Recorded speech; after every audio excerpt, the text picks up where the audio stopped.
Dear students, I am Mohammad Nasir Khan and I welcome you to my YouTube channel Learning with Nasir Khan Yusufzai. Dear students, today we will learn about how to combine simple sentences into complex sentences. तो अजीज़ दोस्तों, part 3 में आपने adjectives और adverbs के इस्तेमाल से अपने sentences में डिस्क्रिप्शंस का इजाफा करना सीखा था। तो आज हम सीखेंगे कि हम सिंपल सेंटेंसेस को जोड़कर किस तरह से हम कॉम्प्लेक्स सेंटेंसेस बना सकते हैं। यहाँ एक लम्हे के लिए रुककर आप पहले नीचे दिए हुए सब्सक्राइब के बटन को दबाइए और साथ ही घंटी के निशान पर भी क्लिक कर दीजिए ताकि आपको मेरी हर नई आने वाली वीडियो बर वक्त मिल सके। तो हम बात कर रहे थे कि हम सादा जुमलों को जोड़कर यानी सिंपल सेंटेंसेस को जोड़कर कॉम्प्लेक्स सेंटेंसेस में कैसे तब्दील कर सकते हैं। इसके लिए पहले हम चंद अल्फाज की डेफिनेशंस जानते हैं, जैसे कि कंजंक्शन। मैं इंग्लिश में पहले बताता हूँ। Conjunction is something which joins two sentences और two parts of a sentence together. यानी कंजंक्शन कोई ऐसे अल्फाज होते हैं जो दो सेंटेंसेस को या एक सेंटेंस के दो हिस्सों को जोड़ते हैं। जैसे कि मसलन बट, इफ़, ऑल्दो, बिकॉज, और, विच, हु, व्हाटएवर वगैरह। ये मतलब ऐसे अल्फाज हैं कि इनको हम जोड़ेंगे दो सेंटेंसेस को, जो इंडिपेंडेंट क्लॉजेस को, या एक डिपेंडेंट क्लॉज और एक इंडिपेंडेंट क्लॉज, या एक इंडिपेंडेंट क्लॉज और मतलब एक से ज़्यादा डिपेंडेंट क्लॉजेस को आपस में जोड़ने के लिए कंजंक्शंस का इस्तेमाल किया जाता है। और इससे वो क्या होता है कि वो सब कॉम्प्लेक्स सेंटेंसेस बन जाते हैं। तो हम जो कॉम्प्लेक्स सेंटेंसेस के जो डिफरेंट हिस्से हैं हम इनको क्लॉजेस कहते हैं। यानी आप कंजंक्शन की समझ तो आ गई ना, तो यानी जोड़ने वाले, जॉइन करने वाले अल्फाज।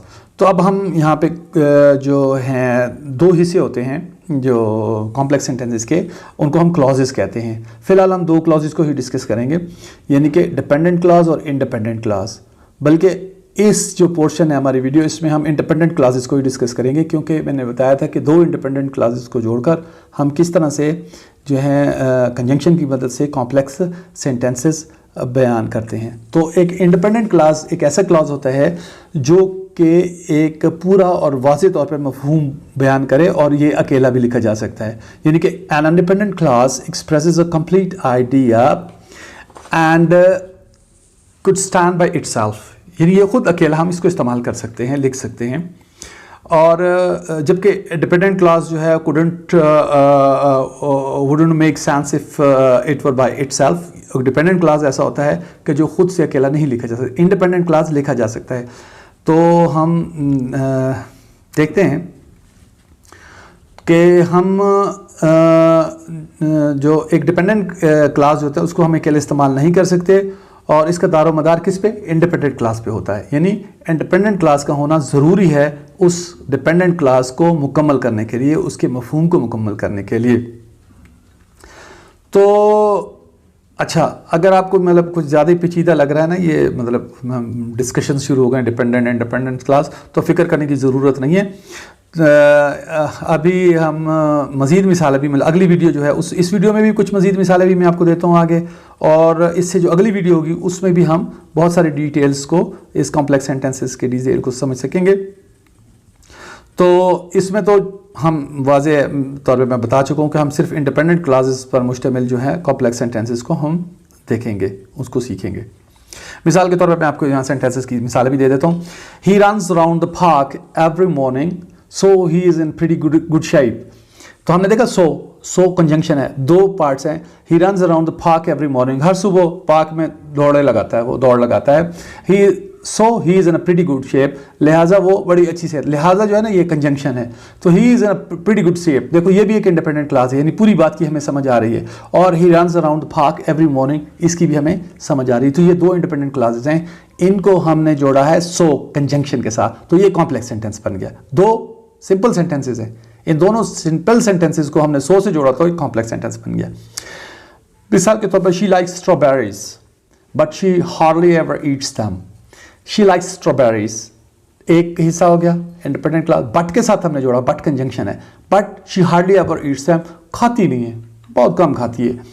स्ट्रॉबेरीज उसे पसंद है लेकिन वो बहुत कम खाती। इसमें आप देखते होंगे कि ये them का जिक्र हुआ ना, तो हम she hardly ever eats them, तो ये कोई सेंस नहीं बना, तो them की जगह हम स्ट्रॉबेरीज लगा देंगे तो ये फिर एक कंप्लीट सेंस, मतलब सेंस देगा, इंडिपेंडेंट क्लास हो जाएगा। जैसे she hardly ever eats strawberries। अच्छा, अगला सेंटेंस देखते हैं। You shouldn't write her, you should write her and thank her for the present। तुम्हें उसे खत लिखना चाहिए और लिखकर उसे एंड और कंजंक्शन से जोड़ा, thank her for the present, उससे शुक्रिया अदा करें तोहफे के लिए जो उसने तुम्हें दिया है। तो ये हैं कॉम्प्लेक्स सेंटेंस की सादा सी मिसालें हैं। यानी कि हम इसका अगर स्ट्रक्चर देखें तो independent class plus conjunction plus independent class, full stop, ये एक पूरा हमारा कॉम्प्लेक्स सेंटेंस बन गया है। अच्छा, हम अमूमन पहले क्लास के आखिर में कॉमा लगाते हैं। जब दो क्लॉजेस होते हैं ना, एक क्लास के बाद दो कॉमा लगाते हैं, और ये कॉमा कंजंक्शन से पहले लगाते हैं, ठीक है ना। अमूमन अंग्रेजी में कॉमन रूल्स हमेशा लचकदार होते हैं, आपको हमेशा कॉमा लगाने की ज़रूरत नहीं है, यानी नहीं, बगैर कॉमे के भी ये सेंटेंस सही है, ठीक है ना। हाँ, अलबत्ता जब हम अगले वीडियो में देखेंगे उसको उसमें ही डिस्कस करेंगे कि जब डिपेंडेंट क्लास हो तो वो फिर हम कॉमा से उसको सेपरेट करते हैं अगर कंजंक्शन दरमियान में ना आ रहा हो। यहाँ तक ये हमारा पार्ट 4 अपने अख्ताम को पहुँचता है। अब हम पार्ट 5 में आगे जो आखिरी पार्ट है उसमें हम सीखेंगे how to make sentences with dependent clauses, कि डिपेंडेंट क्लासेस के साथ हम किस तरह से कॉम्प्लेक्स सेंटेंसेस बनाते हैं। तो तब तक के लिए इजाज़त, अल्लाह हाफ़िज़।